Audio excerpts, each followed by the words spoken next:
नमस्कार मित्रों, मैं कुमार सुमन आपके अपने YouTube चैनल स्टडी जोन पर आप सभी का हार्दिक स्वागत करता हूं। मित्रों, आज हम सभी इस चैनल के अंतर्गत डाले जाने वाले संस्कृत संबंधी वीडियोज़ की इस सीरीज़ में CBSE क्लास 10th का जो सिलेबस है, पाठ्यक्रम है, उस पाठ्यक्रम की चर्चा करेंगे।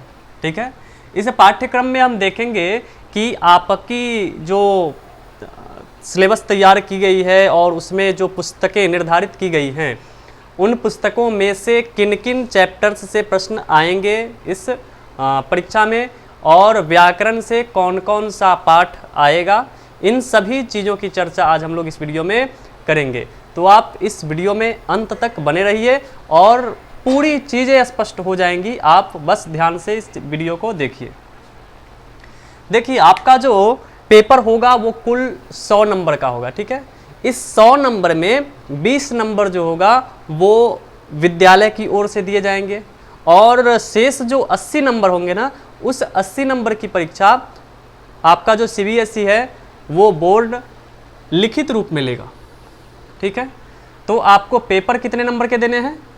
80 नंबर के देने हैं।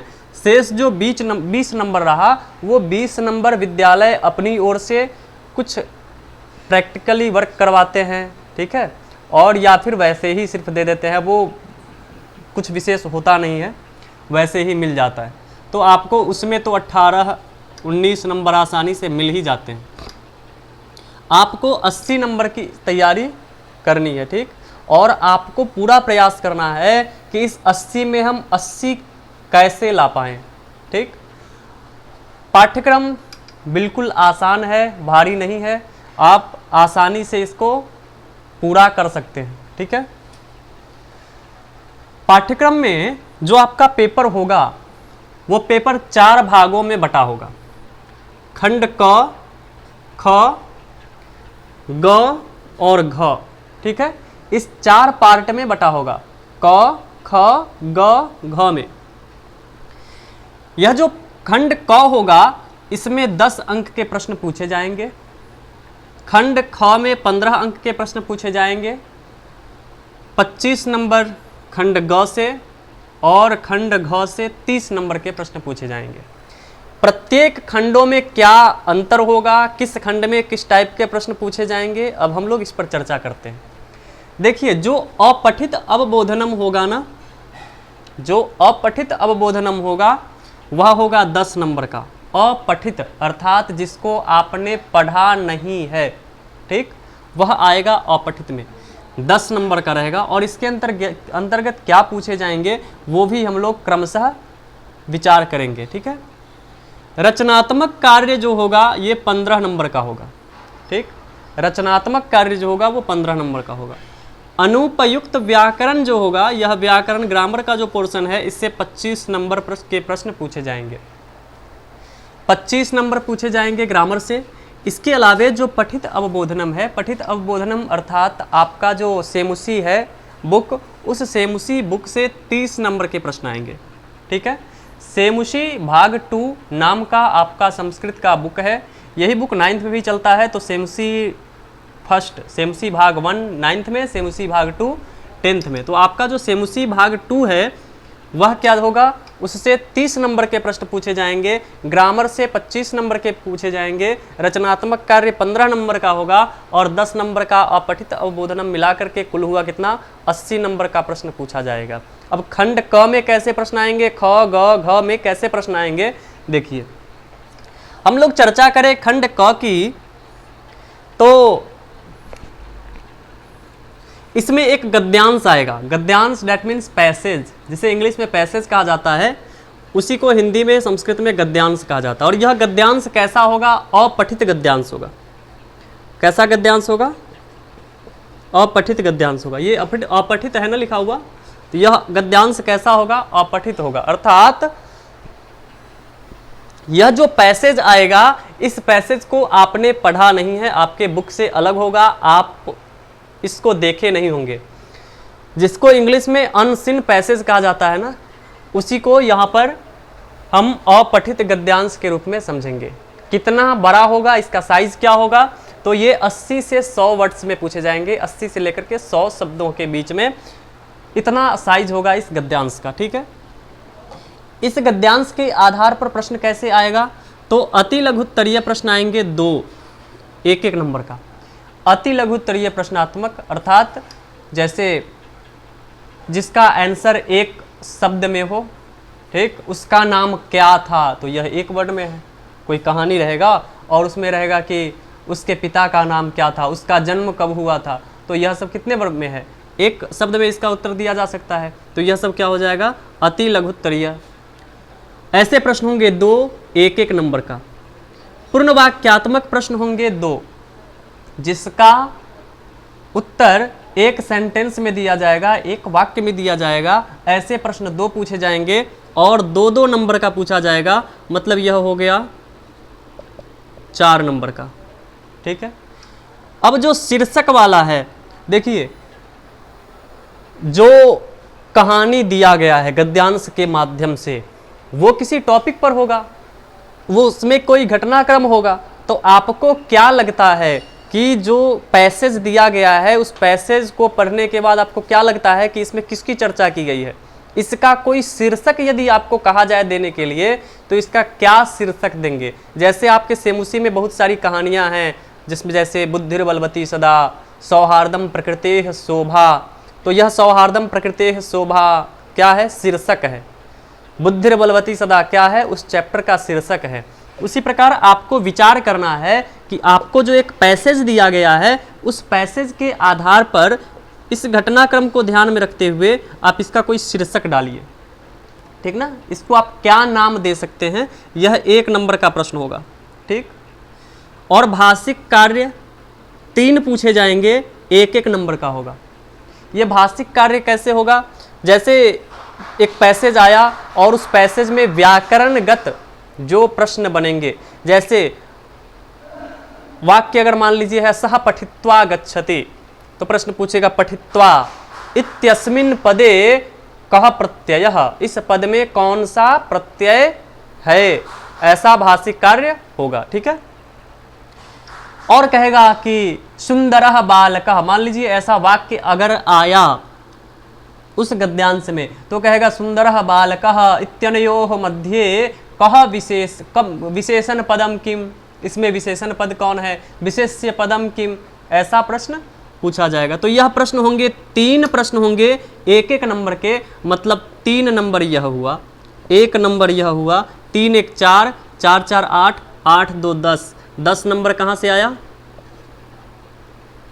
10 नंबर आया आपका खंड क से, अर्थात अपठित गद्यांश से। अपठित गद्यांश आप पढ़े नहीं होंगे, लेकिन बिल्कुल आसान होगा। ठीक है, कैसे आसान होगा, आप लोग क्वेश्चन आंसर तो किए ही होंगे। क्वेश्चन आंसर जब खुद से करते हैं तो उसमें क्या होता है, आपके पास चैप्टर भी है, क्वेश्चन भी है, और उस क्वेश्चन का आंसर उस चैप्टर्स में से, उस चैप्टर में से आपको खोज करके लिख लेना है। ठीक है, यही करना होता है ना। तो वो कितना आसान होता है, आपके पास वो आंसर दिया हुआ है, उसको सिर्फ खोज लेना है कि इसका आंसर कहाँ है। ठीक है, यहाँ पर वो चैप्टर तो बहुत बड़ा होता है, लेकिन यहाँ पर 80 से 100 वर्ड्स होंगे और उसमें से ही आपको आंसर खोजना है, मतलब आपको क्वेश्चन आंसर करना है। ये बिल्कुल आसान होता है। आपको आना क्या चाहिए, आपको वाक्य का अनुवाद करना आना चाहिए, अर्थात आपको वो पैसेज समझ में आ जाना चाहिए। प्रश्न क्या कह रहा है ये समझ में आ जाएगा, आप बिल्कुल आसानी से उसे सॉल्व कर लेंगे, और 10 में पूरा विश्वास है कि 10 नंबर आप ला सकते हैं। ठीक है, अब हम लोग खंड ख की बात करते हैं। तो खंड ख में 3 प्रकार के प्रश्न आते हैं। खंड ख का नाम क्या है, रचनात्मक कार्यम। खंड ख का नाम क्या है, रचनात्मक कार्यम। तो इसमें प्रश्न क्या पूछा जाएगा, पत्र लेखन, चित्र वर्णन, अनुवाद। ठीक है, पत्र लेखन 5 नंबर का रहेगा। संस्कृत में पत्र लिखा होता है। देखिए, पत्र लेखन समझ करके आप घबराइए नहीं कि कैसा प्रश्न आएगा।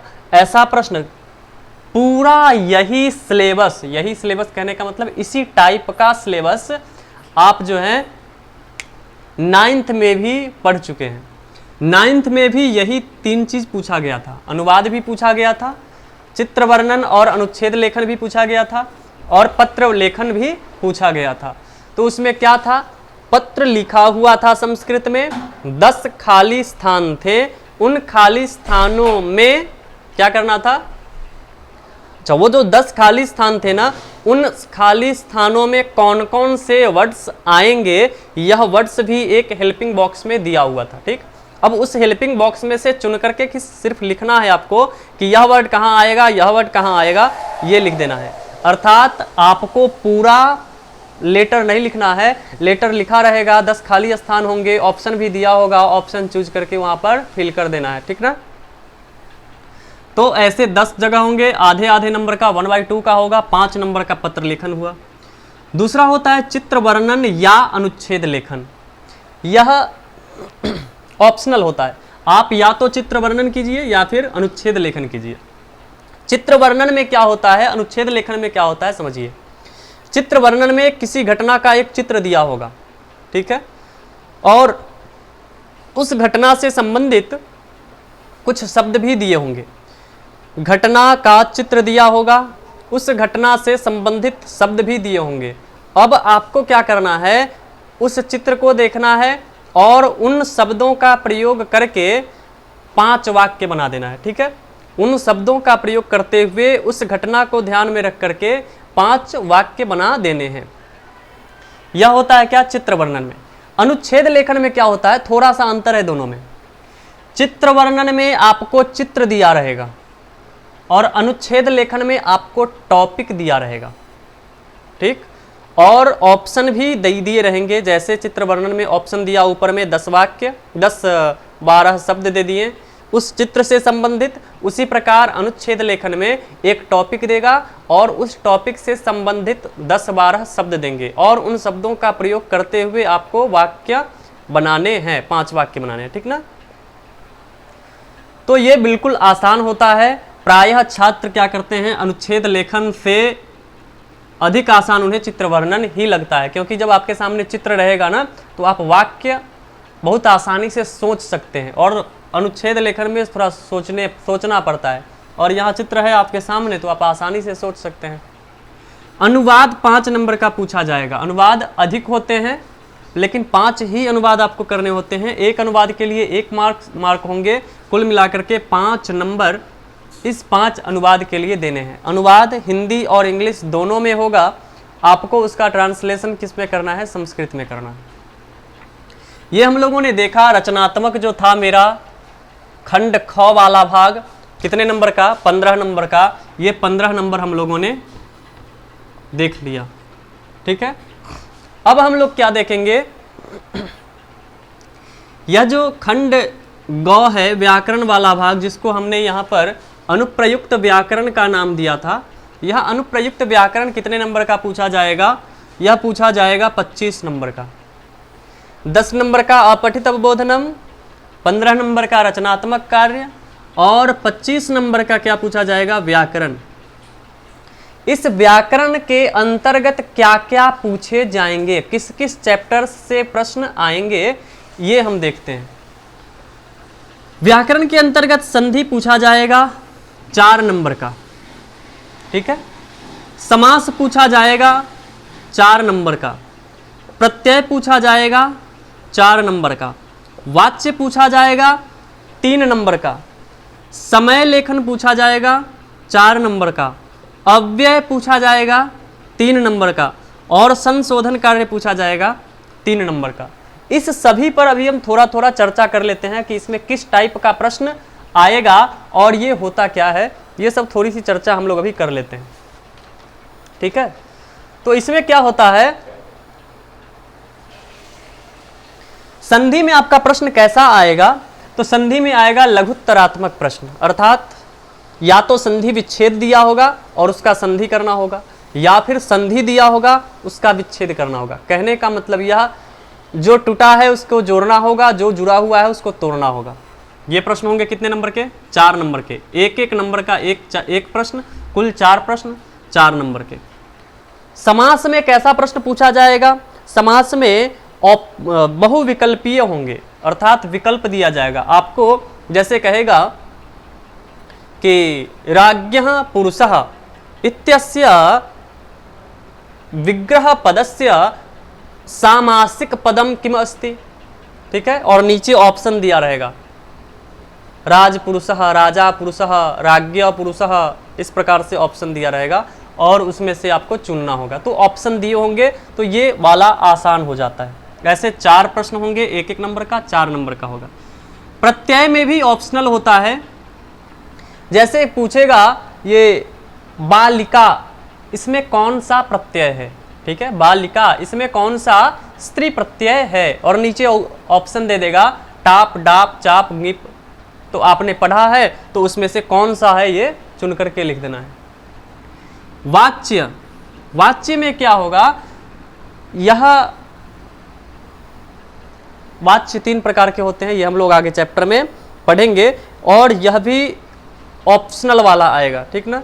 ऑप्शनल वाला कैसे आएगा, एक वाक्य दिया होगा, उसमें एक खाली स्थान होंगे और उसमें कैसे परिवर्तन होगा, प्रथमा तृतीया में हो जाता है, ये कर्म में प्रथमा विभक्ति हो जाती है और कर्ता में तृतीया विभक्ति हो जाती है, क्रिया जो है वो कर्म के अनुसार हो जाती है कर्मवाच्य में। तो ये परिवर्तन कैसे करना है वो हम लोग पढ़ेंगे। ये ऑप्शनल होता है, ये आप सिर्फ समझिए, और 3 नंबर का होता है, ये समझिए। समास में क्या होता है, समय, सॉरी ये समास नहीं, समय। समय में क्या है, अभी 5 बजे हैं, 3 बजे हैं, वह 5 बजे उठता है, वह 7 बजे व्यायाम करता है, ठीक ना। वाक्य होगा वह 7 बजे व्यायाम करता है। सॉरी ये हिंदी में नहीं होगा, संस्कृत में होगा। तो लिखेंगे कैसे, रहेगा वाक्य सह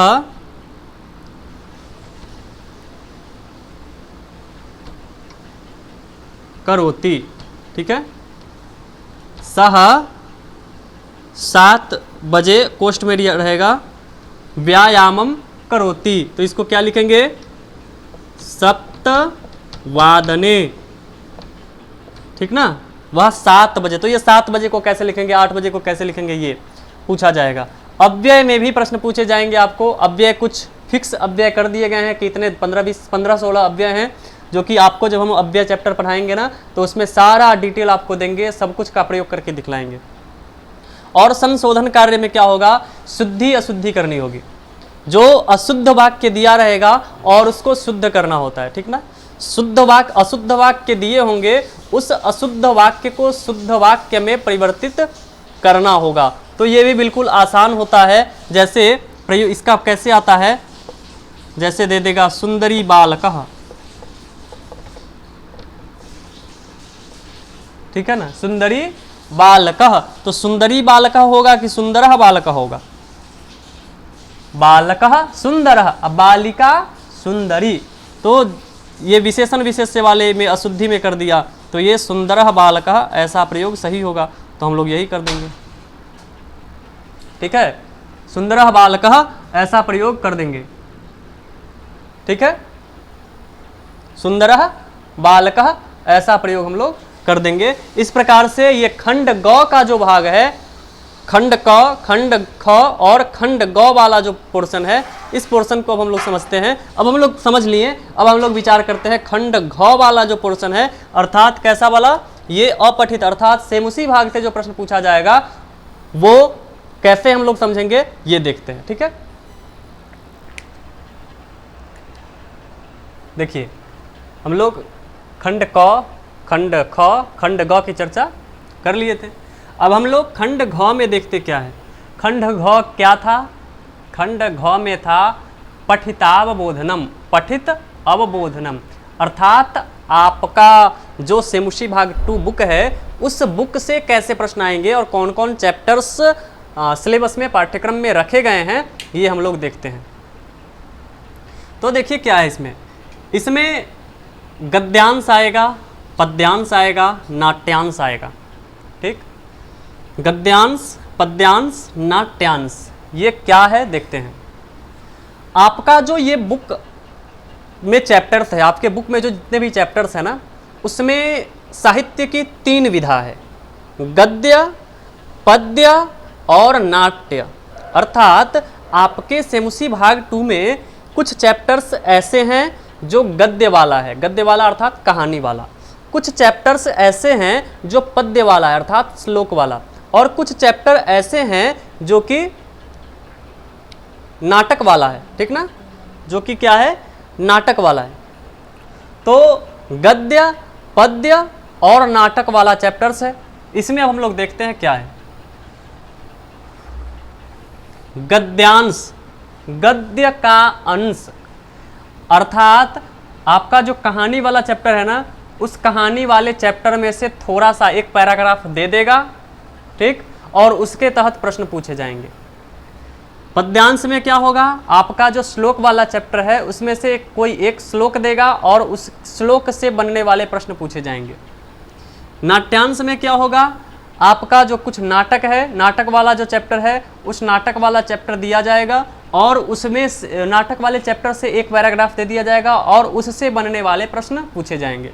तो हमको नाटक, गद्य वाला भाग, पद्य वाला भाग और नाटक वाला भाग, तीनों भाग अच्छे से पढ़ना है ताकि उसमें से जो पैराग्राफ पूछा जाए नाट्यांश, गद्यांश और पद्यांश के रूप में, उसके प्रश्न को हम बिल्कुल आसानी से कर सकें। ये प्रश्न कितने नंबर के होंगे, तो 5 नंबर का गद्यांश होगा, 5 नंबर का पद्यांश होगा और 5 नंबर का नाट्यांश होगा। कुल 15 नंबर के प्रश्न पूछे जाएंगे गद्य, पद्य और नाट्य के अंश के रूप में। प्रश्न कैसा आएगा, तो गद्यांश में से भी अति लघु उत्तरीय प्रश्न आएगा 2 आधे आधे नंबर का, 1/2 × 2, तो ये हो गया कितने, 1 नंबर के। अति लघु उत्तरीय प्रश्न होंगे 2 आधे आधे नंबर का। पूर्ण वाक्य में उत्तर देने वाला होगा 2 प्रश्न 1-1 नंबर का, ठीक, 1-1 नंबर का 2 प्रश्न होगा पूर्ण वाक्य में। और लघु उत्तरीय होगा 1 × 2, अर्थात 2 प्रश्न होंगे 1-1 नंबर का, ठीक। तो यही सब में होगा प्रश्न, इसी टाइप से सब में पूछे जाएंगे, इसमें भी, इसमें भी, इसमें भी। 5-5 नंबर का, ये 15 नंबर का हुआ।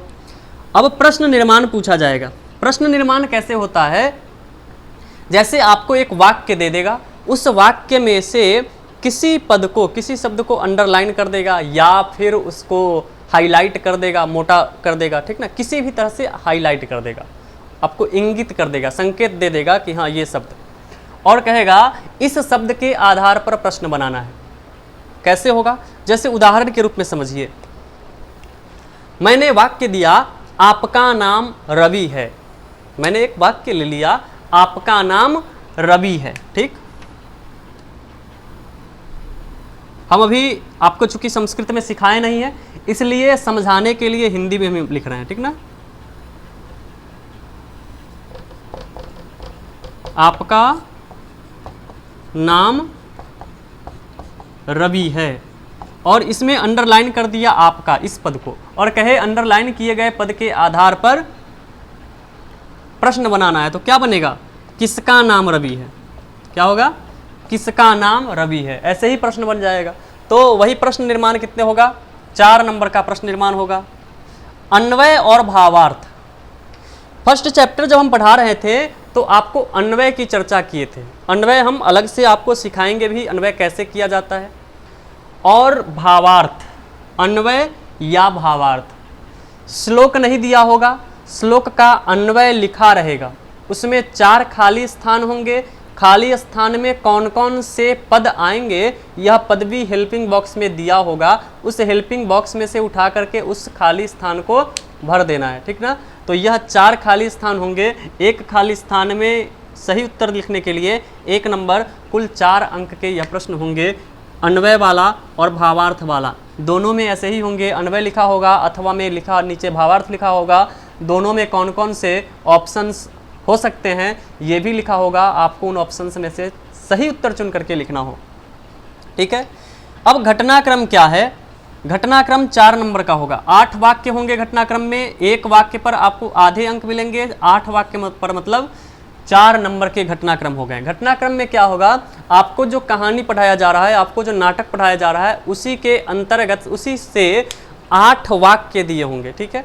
आपको जो गद्य पढ़ाया गया, गद्य वाला भाग, और आपको जो नाटक वाला भाग पढ़ाया गया, उसी में से किसी एक चैप्टर का ही, ध्यान रखिए, इसमें जो 8 वाक्य होंगे ना, वो 8 वाक्य एक ही चैप्टर का होगा। ऐसा नहीं कि कुछ वाक्य इस चैप्टर का, कुछ वाक्य इस चैप्टर का, एक ही चैप्टर का कुछ 8 वाक्य होंगे, और उस वाक्य को घटना के आधार पर सजाना है। कैसे? उदाहरण के रूप में समझ लीजिए। मान लीजिए वाक्य रहे आपको उदाहरण के रूप में कि चोर पर कार्रवाई की गई, केस दर्ज किया गया, जज ने फैसला सुनाया, चोर को पकड़ा गया, घर में चोरी हुई।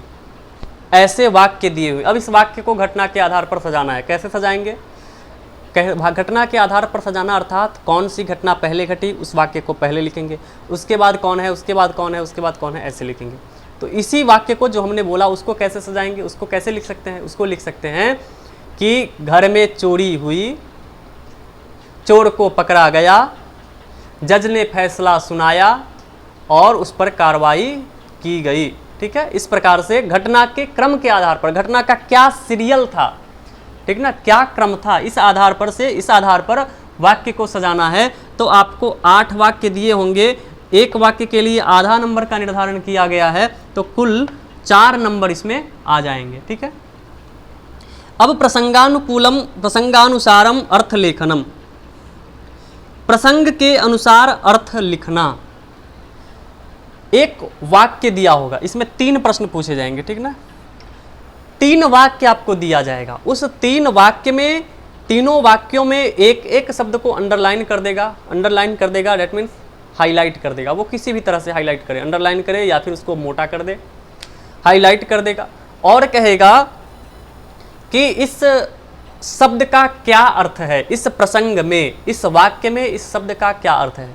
देखिए, शब्दानाम अनेकार्था, शब्दों के अनेक अर्थ होते हैं, ठीक ना, एक शब्द का बहुत सारा अर्थ हो सकता है, लेकिन इस मीनिंग में, इस सेंस में इसका क्या अर्थ होगा, इस प्रसंग में इसका क्या अर्थ होगा, यह अलग होगा ना।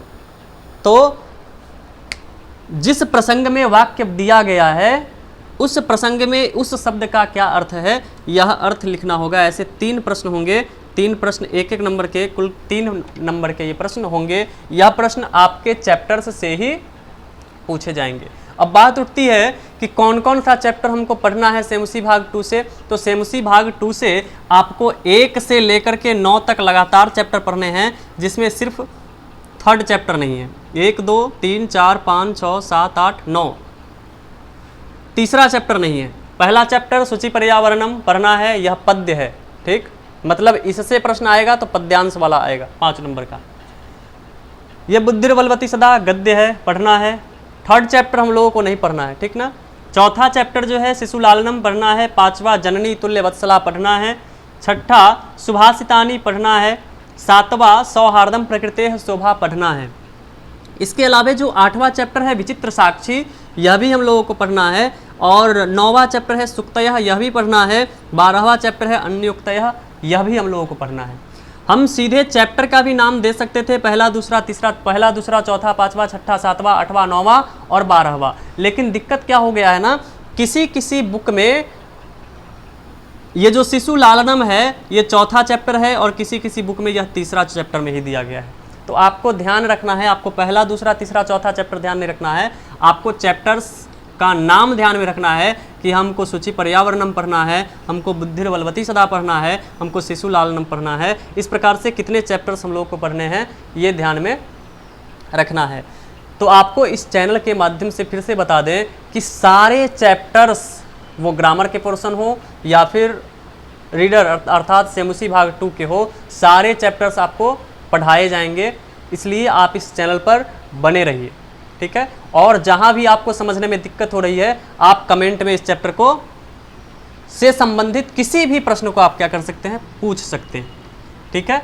तो वीडियो में एंड तक बने रहने के लिए आपका धन्यवाद।